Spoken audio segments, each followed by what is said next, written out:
Hey, what's up guys, Riv here. So today we're going to be talking about multiple gaming related stories and controversies beginning with Rocksteady. And as always, whenever I show this official account, I have to remind you this is not a screenshot from Pride Month. This is from October. This is what they're much more interested in. They're way more interested in pushing an agenda, pride flags, and Black Lives Matter on you more than they want to make good games. And it really does show with their resume this year, alongside with the help of Sweet Baby. Their biggest project in 2024 was Suicide Squad Kill the Justice League, which by all definitions was a failure of a project, losing Warner Bros. Over $200 million.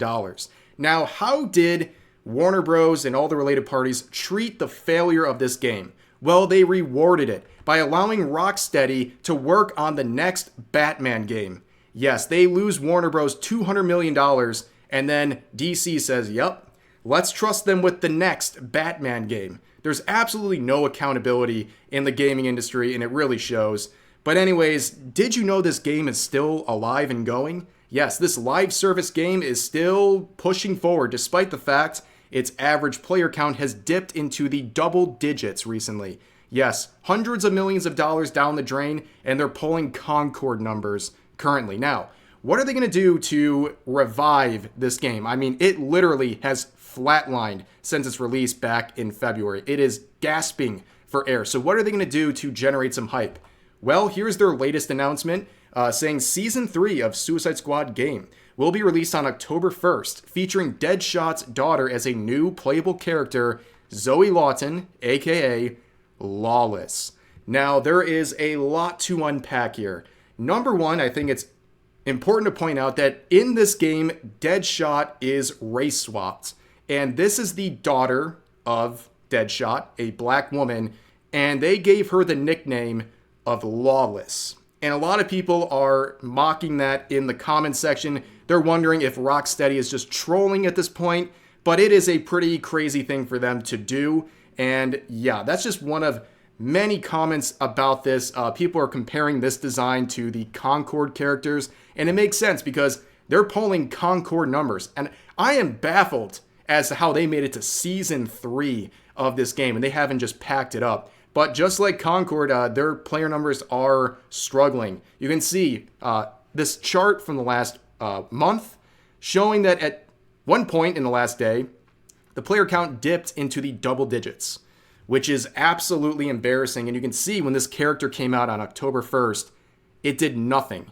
It literally generated no hype. In fact, there was more hype a few weeks ago for seemingly no reason. So this character injected no excitement into the 10 people still playing this game. And a lot of people asked, who is this for? Well, in my opinion, Rocksteady probably just DM'd all of the people who are interested in this. I mean, what, like the 10 people actively playing this game? They probably just shot him a DM and said, hey, what kind of character are you looking for here? But yeah, Suicide Squad, Kill the Justice League, it's still going on. It's actually kind of amazing they haven't shut this down yet. But yeah, this new character did not generate any additional hype. Now let's go back to Gdau Engine. This is the next subject of today's video. We talked about Gdau Engine recently. Long story short, this open source game engine allowed one of its community managers on their official Twitter account to make a post essentially saying they are a woke gaming engine. And a big shocker, a divisive and stupid tweet like that would backfire and people would start pulling their support from this engine. And as a result, we would get a very clear indication from many different members of its community that they're all about just being activists. Like, that's way more important than actually supporting this project. And on top of that, we would see a response from Gdau. They would basically make a fork of the Gdau engine. A lot of people jumped on this bandwagon, said, we're going to support you because you want to be a non-political game engine, and we're going to support you and no longer support Gdau, which was met with a lot of animosity from the Gdau community, who was trying to sabotage the creation of Gdau. And on top of that, they were going around harassing people and saying terrible things. And while this is all happening, the creator of Gdau Engine has gone silent. He's gone private. And during this time, a lot of people started dredging up some of his old tweets, which seem very contradictory to some of his statements in the wake of the drama where he said he is apolitical and doesn't want to get involved in politics. And then they find tweets and other statements where he said that he hates capitalism and all those things. But the latest post people discovered is the wildest one. It's his response to all of the drama involving his community and his gaming engine, where he said this on Mastodon. "We'll chill from Twitter/X until after the US elections.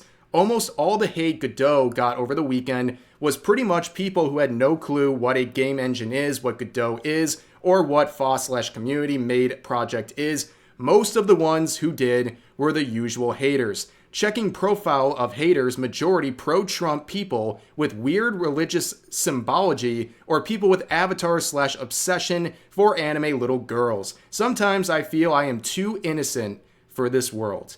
What a great response. PR maxed out right there. Great decision. So basically, one of the main criticism of the whole situation is that the woke tweet was very divisive because people are either going to like it or not like it. There's nothing to gain with making tweets like that and injecting your own politics onto a game engine's official Twitter account. And this is exactly the same thing. There's no lesson learned here. They are alienating a great portion of their potential supporters. I mean, let's think about it. He's alienating gamers generally. He's alienating pro-Trump people and, as a result, most conservative people, and then also taking a dig at religious people and then going after anime fans and also implying that there's some kind of predatory group of people, which, again, probably projection as it always is. But yeah, this is a terrible decision. You're alienating so many people with this response. Why would anyone want to continue supporting your game engine? It's absolutely ridiculous. No accountability. These people are always the victims, and it shows once again. So let's move on to the next topic. Square Enix here. They decided to do some more virtue signaling. They've been in a lot of hot water recently, and they just made things a little bit worse. So they made this post right here saying, "Come join us for our Pride live stream featuring Little Goody Two Shoes." So as stunning and brave as this post might be, you can see they're not so brave in the comments. They locked the reply, so no one can directly reply to the tweet, but they can quote it, and you can see some of the responses. This person's saying they're beating her ass in the quotes. How bad could it be? It's in multiple languages. Yes, this is a universal response. People are tired of this virtue signaling. There's people from all walks of life, all throughout the world, who are crapping on this tweet. People are tired of the virtue signaling. Just make good games and good PR moves. Like, people are just exhausted with the DEI and all the related nonsense. On top of that, people are bringing up the recent issue with Dragon Quest, where the creator came out and basically disparaged a lot of the censorship being forced upon their game. And now that whole interview's been scrubbed across the internet. Unfortunately for them, the internet is forever, and people have many copies of this, and people are not going to forget that seemingly the creator of this franchise is being hamstrung by censorship that he doesn't like, and censorship that's being imposed upon him and his creation to adapt to a sensitive Western market. And as always with that, in this situation, and anything really with Square Enix and a lot of Japanese developers right now, there's something very odd going on here where someone is convincing them that Americans and people from the West love DEI. Gamers love this stuff, and you have to conform to it, or you're not going to be able to exist in the market and nobody's going to buy your products, which is not the case. Unfortunately, a lot of Japanese developers believe this. They've been tricked into this, and it's showing once again. Now, a lot of people have also looked at Astral Shift, the development team behind Little Goody Two Shoes, and some people feel sorry for them. Some people feel like they might have been roped into this, by the way, that they really weren't aware of what kind of a PR move this would be for them and how they'd be kind of thrown to the flames here to help out this campaign. But anyways, your view of that is up to you. But here is the final story of today's video. We're going to talk a little bit about Zenless Zone Zero. So you can see the headline from Bounding into Comics here. Western Zenless Zone Zero fans lose their minds after Hoyoverse debunks lesbian Caesar King headcanon. Many such cases. As always with this stuff, you can have whatever headcanon you want about a character. You want to think this character is pansexual and has, whatever traits you want, fine, that's your headcanon. But the second you start imposing that on other people and attacking them for not accepting your headcanon, that's when you've gone way too far. And that's what happened here. So basically, Mihoyo releases a music video on their official Zenless Zone Zero account featuring this character. And at the end of that video, there is a depiction of her in a romance manga where she falls in love not with a woman, but instead with the male player character. And then you could hear screeches across Twitter as a result of that. You can see some of the tweets they cite in this article. This person saying, the last 10 seconds of that trailer was unnecessary and really reduce how powerful of a character Caesar could be, but instead they reduce her to a waifu. Like, come on. That's a very disparaging thing to say about a woman, by the way. Like, basically, if she's in a straight relationship, she's no longer powerful, and she's denigrated to, like, just a simple waifu that has, like, nothing really to bring to the table. It's a very odd thing to say for someone trying to be so progressive. But here's another one just simply saying, she's straight. Ew. Yeah, again, flip that comment onto any other group of people.